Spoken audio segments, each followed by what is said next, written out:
अस्सलाम वालेकुम दोस्तों, मैं हूं खालिद रज़ा और आप देख रहे हैं रज़ा इलेक्ट्रॉनिक्स यूट्यूब चैनल। दोस्तों, जैसा कि आपने अभी देखा है कि यहाँ पे ये छोटा सा काउंटर मीटर लगा हुआ है और ये जो हम लोग आमतौर पे तस्बीह पढ़ने के लिए इस्तेमाल करते हैं वो काउंटर मीटर है। और इससे पहले मैंने ये डिजिटल काउंटर मीटर की वीडियो आप लोगों से शेयर किया था। उसमें काफ़ी सारे दोस्तों ने मुझे व्हाट्सएप पे मैसेज किया है कि ये जो डिजिटल काउंटर मीटर है ये हर जगह दस्तयाब भी नहीं है और ये महंगी भी है। 2000 रुपये की ये काउंटर मीटर है, तो आप ये तस्बीह वाले मीटर पे हमें इस मशीन को चला के दिखाएं। तो इसीलिए मैं ये वीडियो दोबारा से बना रहा हूँ। जैसा कि ये यहाँ पे एक छोटा सा काउंटर मीटर है जो कि यहाँ से पुश करने से ये काउंट होता है और इसमें हमने ये अल्ट्रेशन किया है। इससे 2 तारें निकाली हैं और वो निकाल के इसमें यहाँ पे सेट किया है। अभी इसे पूरी तरह से हमने सेट नहीं किया है। और यहाँ पे ये देखें, ये वॉशिंग मशीन के टाइमर की पतरियाँ हैं जो हमने यहाँ पे लगाई हैं। ये यहाँ पे इस तरह वर्क कर रहा है कि ये जब हम यहाँ पे घुमाते हैं तो ये पतरियाँ यहाँ से हिलती हैं और ये काउंट होता है। ये देखें, ये हिस्सा जो है इस कील की मदद से आगे होता है जिससे ये टच होता है, ये पुश हो जाता है और फिर यहाँ पे काउंट हो जाता है।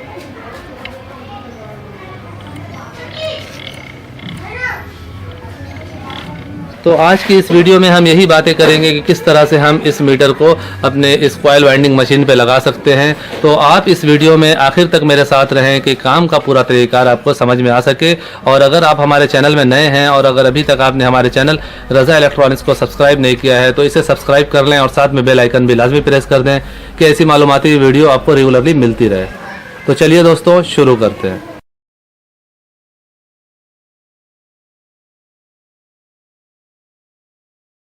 दोस्तों, जैसा कि इस काउंटर मीटर को खोल दिया गया है और इसे खोलना और फिट करना नहायत ही आसान है। बहुत आसानी के साथ ये खुल जाता है और फिट हो जाता है। ये देखें, ये इसका जो बीच वाला पुश बटन का ये रबड़ है और इसमें हमने कागज़ डाल दिया है कि जब हम इस बटन को दबाएं तो ये बटन काम ना करे। ये इसका डिस्प्ले है, यहाँ पे आके इस तरह से सेट होता है। तो ये सामने लगा हुआ होता है। ये देखें, यहाँ पे 2 बैटरी लगी हुई है, 2 सेल लगे हुए हैं और यहाँ से ये देखें सेल का कनेक्शन जा रहा है यहाँ पे इस जगह पे जा रहा। तो हमने यहाँ से ये वायर निकाल ली है और दूसरी वायर हमने यहाँ से निकाली है।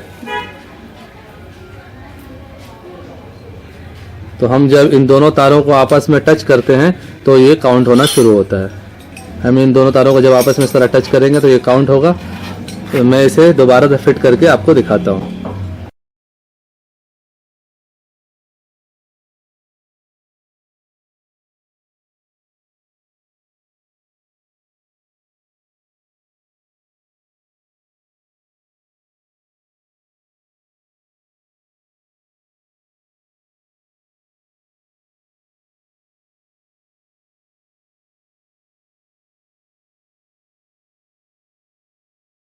ये देखें, ये दोनों तारों को मैंने हाथ में लिया हुआ है। यहाँ से मैं इसे रीसेट कर देता हूँ और ये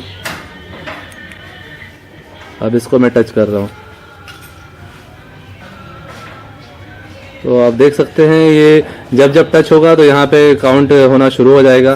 तो इसी चीज़ को हमने इस कॉइल वाइंडिंग मशीन में लगा दिया है। यहाँ पर जैसा कि आप देख सकते हैं ये टाइमर की पट्टी को काट के हमने लगाया हुआ है। यहाँ पे इस स्क्रू की मदद से सेट किया है। तो जब हम इसे इस तरह घुमाते हैं तो ये कील की मदद से आगे की तरफ होता है और ये दोनों पट्टी आपस में टच होती है, यानी ये दोनों तारे आपस में टच होते हैं, शार्ट होते हैं, जिसकी वजह से काउंट होना शुरू हो जाता है।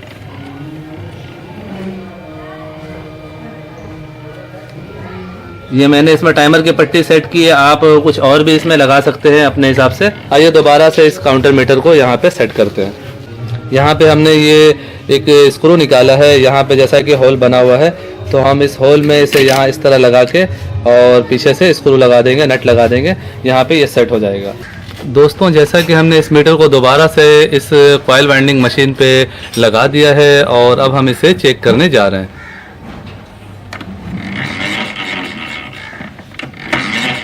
ये एक चक्कर पे 8 टर्न होता है, यानी एक राउंड में यहाँ पे 8 चक्कर घूमते हैं। तो यहाँ पे देखें, एक राउंड से थोड़ा सा ज़्यादा हो गया, 2 राउंड से, तो यहाँ पे हमें 17 नज़र आ रहा है। तो हम इसे रीसेट करेंगे। ये यहाँ से रीसेट हो गया है और ये देखेंगे काउंटर मीटर को भी हम यहाँ से रीसेट कर देते हैं और दोबारा से चला के इसे चेक करते हैं कि हमारा इस मीटर का जो काउंट है और इस मीटर का काउंट है वो कहाँ तक सही है।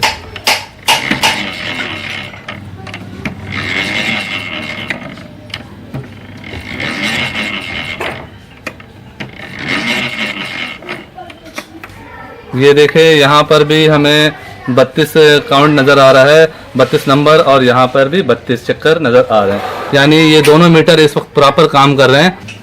यानी सेम जिस तरह से ये मीटर काम कर रहा है उसी तरह से ये भी मीटर हमें काम करता हुआ नज़र आ रहा है। लेकिन एक बात है दोस्तों, मैं आपको बता दूं, ये स्लो में हम चलाएंगे तो ये सही तरह से काम करेगा, अगर हम इसे स्पीड में चलाएंगे तो ये काम सही नहीं करेगा।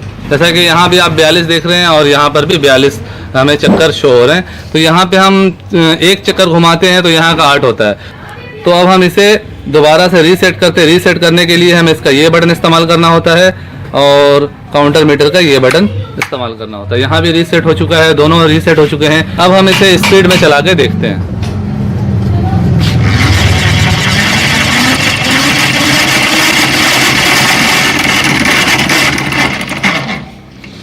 जैसा कि अभी मशीन को फुल स्पीड में चलाई गई है तो आप यहाँ पे देखें 65 टन काउंट हुआ है और यहाँ पे 105 टन।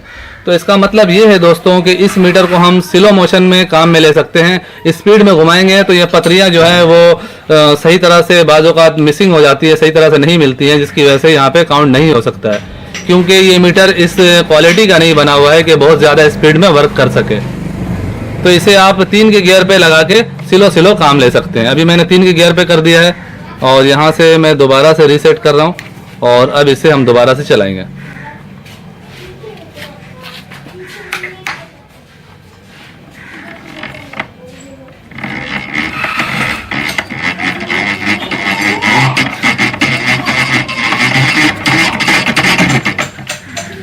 जैसा कि 3 के गियर पे मैंने चलाया है, यानी यहाँ का 1 राउंड, यहाँ का 3 राउंड हो रहा है। इससे पहले यहाँ का 1 राउंड और यहाँ का 8 राउंड हो रहा था।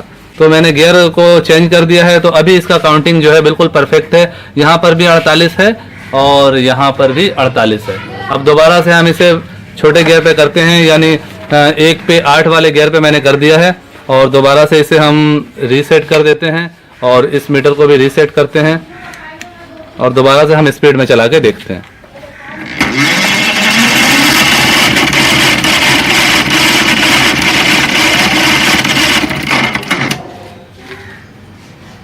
ये आप देख रहे हैं वही इशू आ रहा है, स्पीड में चलने से ये मीटर सही तरह से वर्क नहीं कर रहा।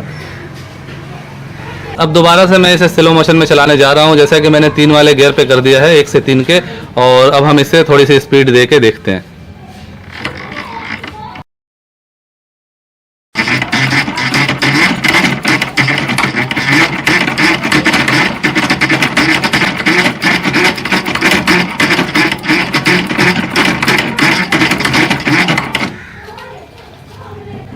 तो यहाँ पे 114 है और यहाँ पे 116 टन हमें नज़र आ रहे हैं। तो इसका मतलब है 3 वाले गियर पे ये मीटर कामयाब है।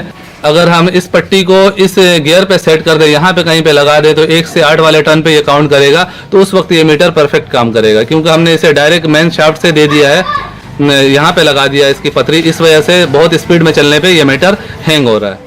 दोस्तों, उम्मीद करता हूं आप इस काउंटर मीटर को लगाने के तरीक़ार समझ गए होंगे। बिल्कुल इजी और आसान है। मेरे हिसाब में जो है हमें इस तरह का काउंटर मीटर लगाना चाहिए। इसका जो वर्क है वो हर लिहाज से बेहतर है। इस पे आप ज़्यादा भरोसा नहीं कर सकते हैं, लेकिन इससे भी आप लगा के अपना काम चला सकते हैं। कम बजट वालों के लिए ये मीटर सही है। और जैसा कि मैं पहले भी बता चुका हूं कि इस डिजिटल काउंटर मीटर पे मेरी वीडियो ऑलरेडी मौजूद है कि किस तरह से इसे इस मशीन में इंस्टॉल किया गया है। अगर आपने उसे नहीं देखा तो उस वीडियो का लिंक आपको नीचे डिस्क्रिप्शन में मिल जाएगा।